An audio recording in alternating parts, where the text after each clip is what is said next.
noches, bienvenidos a Será Justicia. Pensé mucho, tuve mucho tiempo para pensar cómo presentar este programa, porque lo reflexionaba a medida que estaba leyendo este libro que se presentó hace apenas un mes o un par de semanas, Putas y Guerrilleras, Miriam Lewin, Olga Warnat.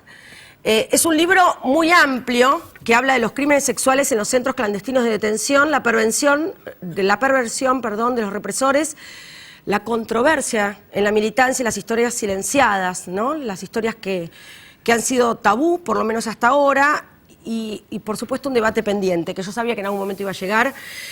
Si ustedes creen o sienten que ya, ¿para qué volvamos? ¿Para qué volvemos a la época de la dictadura? ¿Para qué volvemos?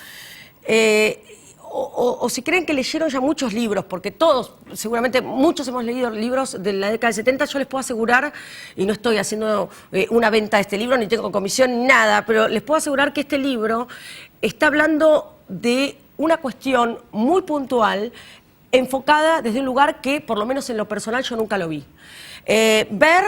Digamos, entender lo que es el abuso sexual a una víctima de un centro clandestino de detención o un determinado sistema totalitario, porque esto se extiende a casos a nivel mundial que han sido denunciados por la Corte Penal Internacional, entenderlo como una situación de no elección de la persona, es silenciar aquellas voces que por debajo, hoy en día, todavía dicen por algo será. Todavía continúa el por algo será.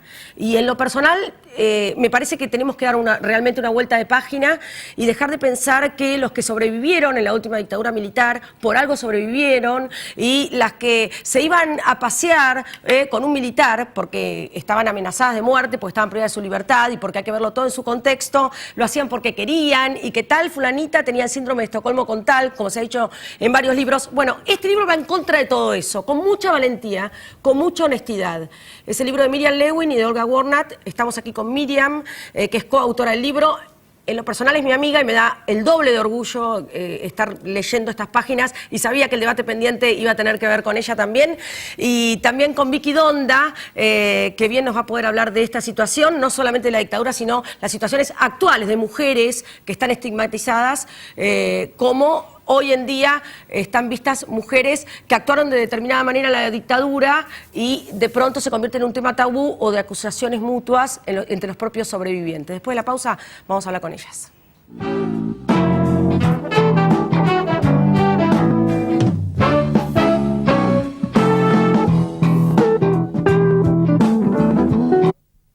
Cámbiate a Ospose Integral. Gana tu salud, ganas vos.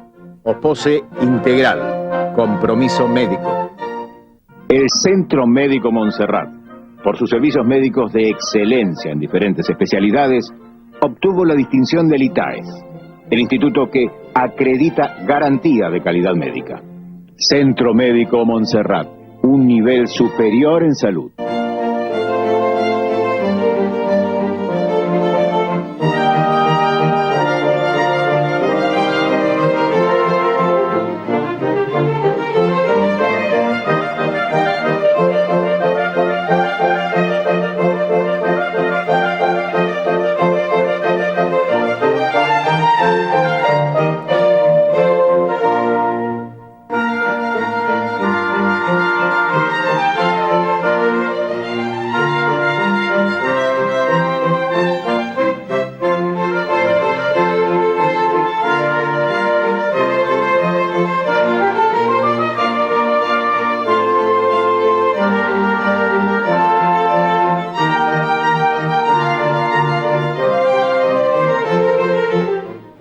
Desde hace 10 años en APOC tomamos la decisión de impulsar y apoyar el arte con fuerte contenido social, en el entendido que nos hace mejores personas, más solidarias y más sensibles.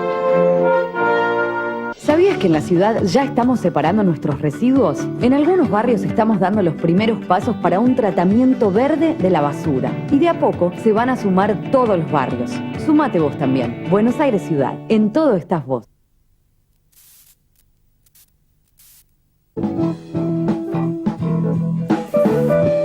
Y aquí estamos, Victoria Donda es diputada, Vicky Donda es Vicky Donda desde hace no muchos años, antes tenía otro nombre, es hija de desaparecidos, conoce muy bien y por dentro todo lo que sabe muy bien, todo lo que se vivía en la ESMA y además está trabajando por cuestiones que tienen que ver con defensa de género, que es un tema que también aborda el libro, así que gracias por venir, Vicky, y por supuesto Miriam Lewin también, gracias Mimi por venir, Miriam.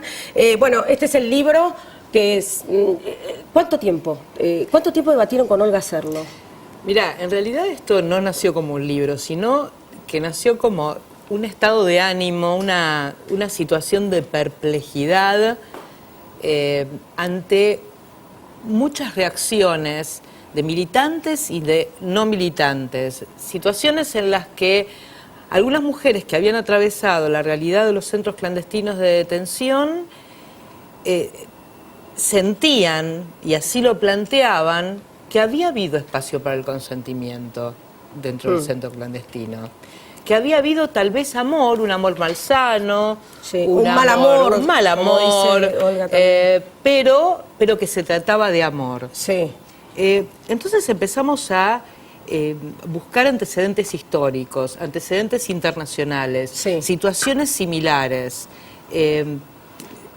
experiencias en otros centros clandestinos de detención, sí, en puntos geográficos del país muy disímiles. Como el Vesubio. Como en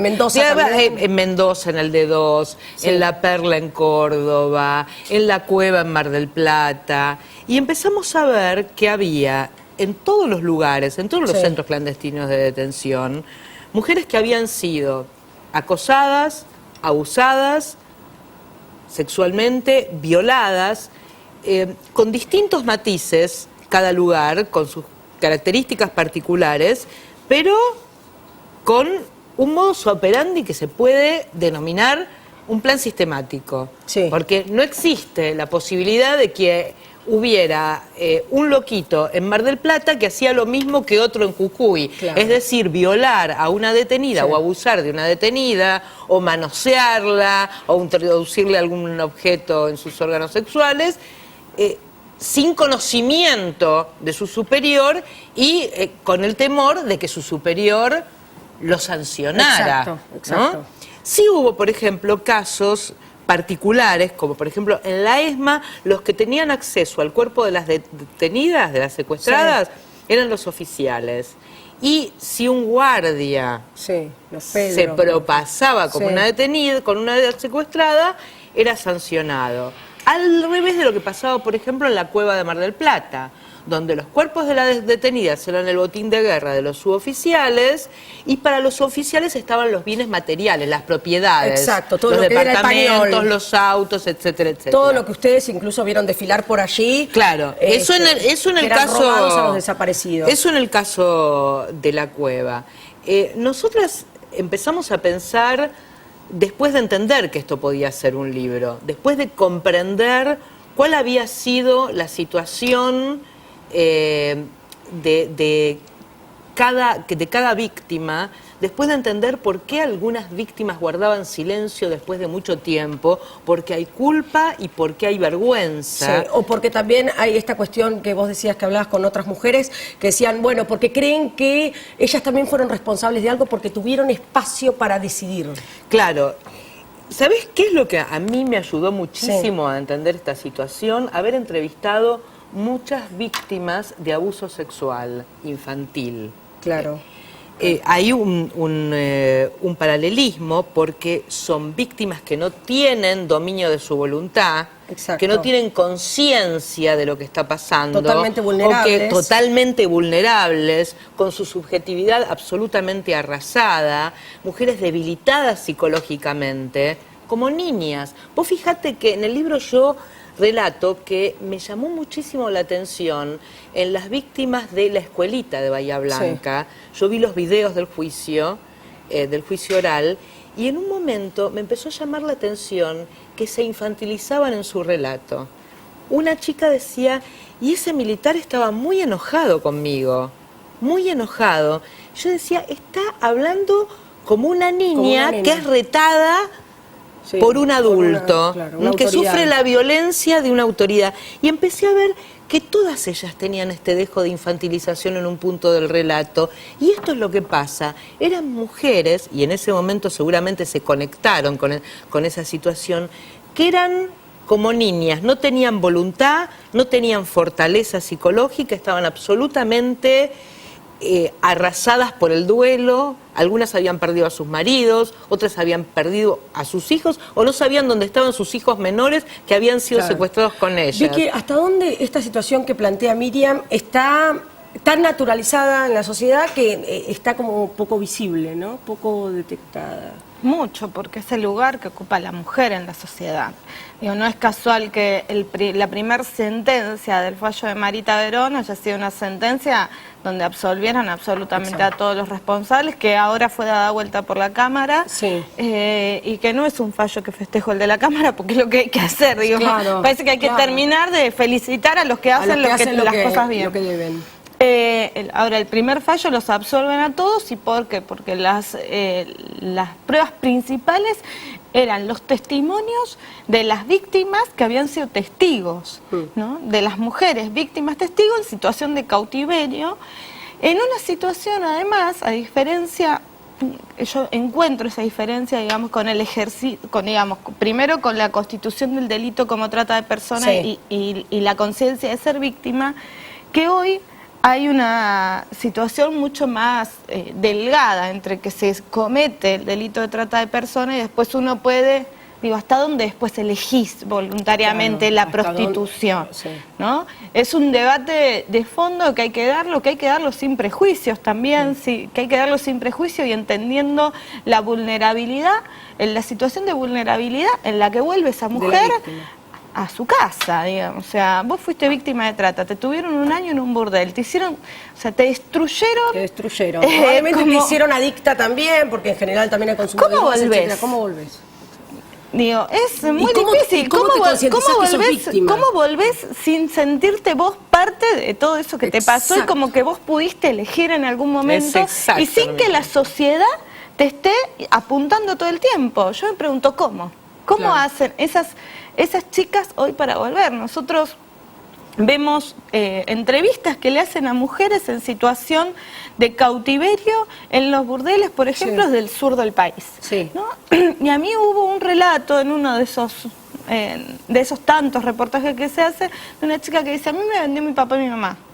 Tenía 16 años, desde los 12 años había sido víctima, o sea, la habían vendido. Exacto. Hacía 4 años que estaba en distintos burdeles de Chubut, de la provincia de Chubut. ¿Se puede ir? Y qué sé yo ya si se puede ir salir de esa situación. Salir indemne, seguramente no. Esa chica no va a poder hacerlo. ¿Podrá volver a su pueblo en algún momento? Y si no hay un Estado que acompañe y una sociedad que comprenda que esa situación no fue una situación voluntaria de la mujer, no. ¿Y por qué pasa esto? Porque la mujer ocupa un lugar en la sociedad que sigue siendo un objeto de consumo. Bueno, yo lo advertí también incluso en los mismos funcionarios judiciales cuando me tocó viajar a un pueblo que se llama Jalico, en el sur de la provincia de Córdoba, con una mujer que había sido noticia en ese momento, se había escapado de un burdel víctima de trata. ¿Qué ocurría? Claro, había situaciones en donde había situaciones temporales en donde se perdía el rastro de la historia de esta mujer, porque ella se había prostituido. Entonces, lo que a mí me provocaba mucha angustia, porque además esta mujer hoy en día no tiene contención de nadie, está en Mendoza y tiene como varios hijos, obviamente víctima de violencia de género, etcétera, la pareja presa, bueno. Es que los mismos funcionarios judiciales decían, bueno, pero también es rara la mujer. Yo decía, es rara, porque es rara, tiene sus cosas, está media desequilibrada. Y yo decía, ¿cómo puede estar una persona, digamos, que entra a una determinada naturaleza del mundo, con determinados hábitos y determinada situación coercitiva y se empieza a hacer un hábito? Esto mismo lo podemos sacar de la dictadura hasta hoy en día. Sí, ¿no? a mí me llamó muchísimo la atención lo que dijo la mamá de Marita Verón, Susana Trimarco, dijo hace muy poco. Los jueces piensan que las chicas víctimas de trata son todas unas putitas. En el fondo, el aparato judicial no está preparado para tratar esas situaciones. Yo recuerdo haber entrado a un prostíbulo en San Miguel, el de Vicente Serio, con los fiscales.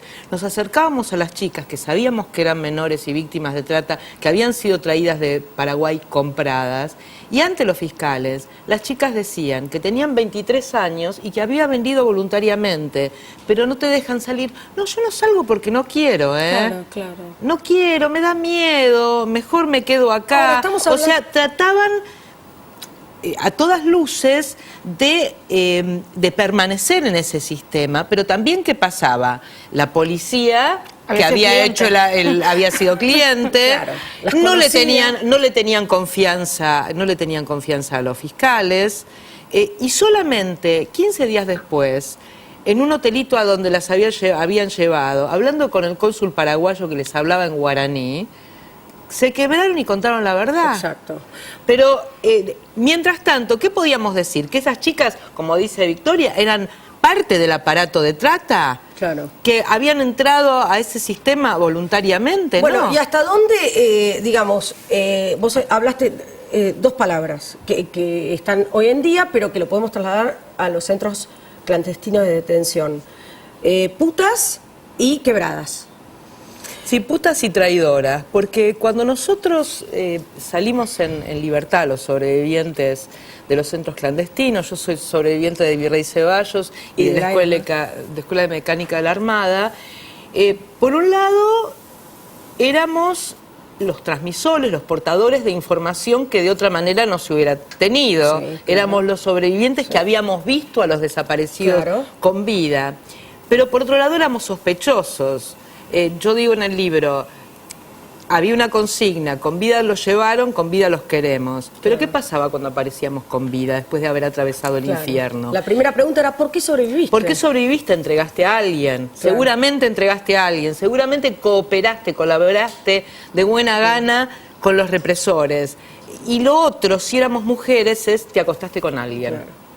Te salvaste porque te acostaste con alguien. Y porque te convertiste en la amante voluntaria. Porque yo he leído bibliografía. Claro, bueno, loco, ¿no? esto te acostaste con alguien quiere decir, me dio tu voluntad. Claro. Como cuando Mirta Legrand, en un almuerzo, me dice, ¿es verdad lo que se dice que vos salías con el Tigre Acosta?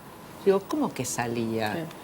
Salía quiere decir tener un romance voluntario, acceder. Tener una elección. Claro, no había posibilidad de elección. Sí, no, vos en ese momento no tenías identidad. No había posibilidad para el Estado ni para la sociedad. No había posibilidad de elección. Quiero aclarar que yo no salí con el Tigre Acosta. Por suerte no sufrí el acoso de ese personaje nefasta, pero hubo compañeras que sí lo sufrieron. Y lo que llama la atención, por eso hablamos del silenciamiento de esto, es que hay una falta de comprensión tal, incluso dentro de la militancia, que el silencio de estas compañeras se prorrogó por décadas. Es decir, falta de comprensión en el Poder Judicial, porque en los 80... esto no era un crimen de lesa humanidad. La Corte Penal Internacional de La Haya, después de Ruanda y la ex Yugoslavia, lo calificó como un delito de lesa humanidad. Y de hecho tenemos denuncias ya hechas aquí en la Argentina, ¿no? Con fallos tal cual. El juez Torres. Muchos de los jueces juzgaron que era parte de las torturas la violación, ¿no? Como si el delito pudiera ser subsumido en el de torturas, cuando en realidad no es un delito de menor gravedad. No, para nada. Para nada. Incluso en esa época la pena por violación era mayor que la de tormentos. Mirá vos.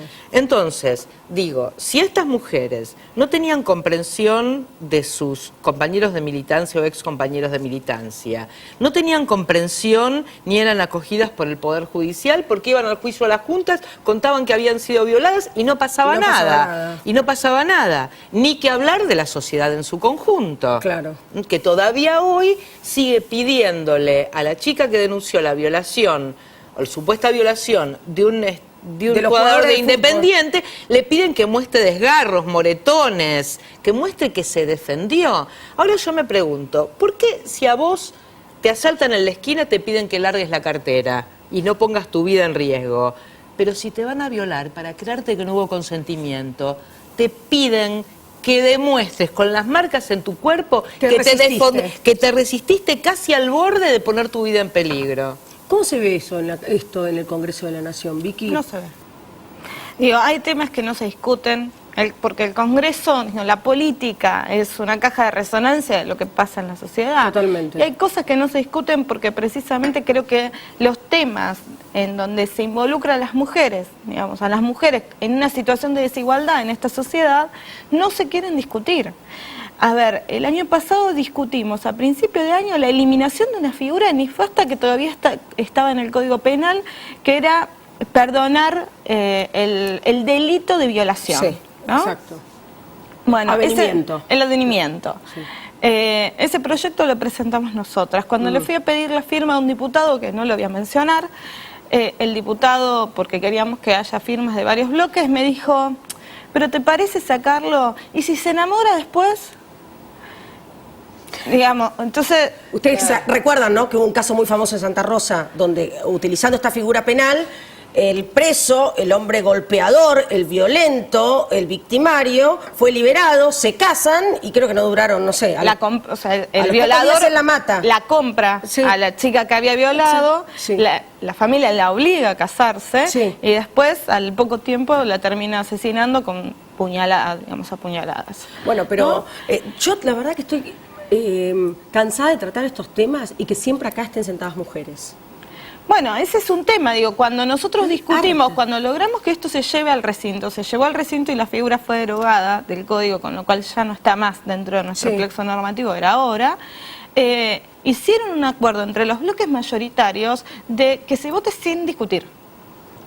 Entonces no discutimos, se votó, votamos callados, se vota... De eso no se habla. ¿Para qué vamos a gastar el tiempo en esto si es un problema? Entonces, hay temas que además hay mucho prejuicio. ¿Verdad? Hay mucho prejuicio. O sea, si las cosas te pasan por algo, te pasan. ¿Por qué estabas vestida así? ¿Qué hacías a esa hora en un departamento con dos muchachos? Sí. Si estabas borracha, si no estabas borracha. Una cosa... hay mucho prejuicio y hay mucho prejuicio también hacia la mujer, prejuicio del que no fueron ajenas las compañeras que militaron también. Eso me preguntaba, ¿no? El tema del prejuicio con las militantes de Montoneros, porque claramente en el libro lo describe muy bien, eran mujeres que dentro de las filas de la militancia... no había diferenciación para con las actividades de los hombres. No, justamente lo que planteamos con Olga Warnat es que era una organización bastante machista y que nosotras teníamos concepciones machistas. Había muy pocas mujeres en la conducción, pero además, nosotras, y yo lo cuento en el prólogo, cuando todavía estando en libertad, teníamos noticias de que había alguna chica que se comunicaba desde el centro clandestino de detención, desde el campo de concentración, con su familia, tenía algún tipo de contacto y eso era evidencia de sobrevida. Inmediatamente lo que pensábamos, sin discusión, se acostó con un milico. Claro, y esto también lo cuenta Olga, ¿no? Se acostó con un milico y entonces le dieron esta potestad. Claro. En el ámbito de la militancia estas discusiones se dan, ¿no? Hay una película muy interesante que se llama Garayo Olimpo, que cuenta una historia, de sexo y violación en cautiverio de una joven también que es desaparecida.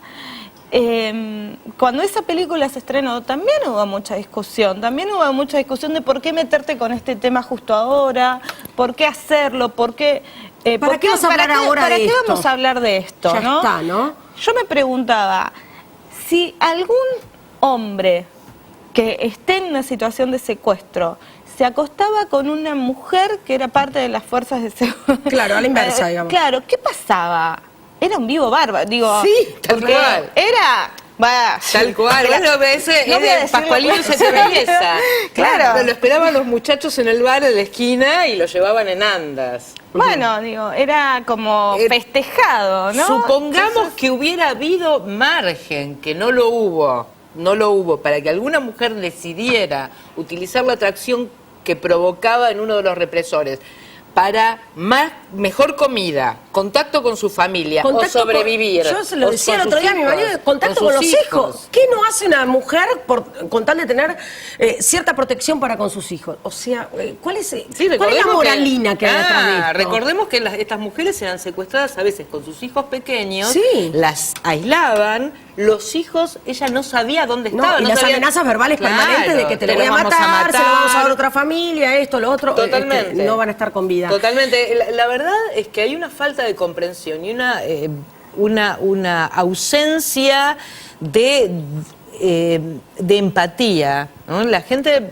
que realmente no ha atravesado por estas situaciones, uno podría hasta comprenderla, pero hay gente que ha atravesado o ha tenido cierta cercanía con estas experiencias concentracionarias, ya sea porque ha estado secuestrada en algún centro clandestino o algún familiar o algún compañero de militancia. Y sin embargo siguen siendo esquemáticos y siguen diciendo tal es una puta porque se acostó con un represor, como si hubiera habido voluntad. Y entonces esto es lo que empuja a muchas compañeras a no hablar después de tantos años. A poner un manto de silencio.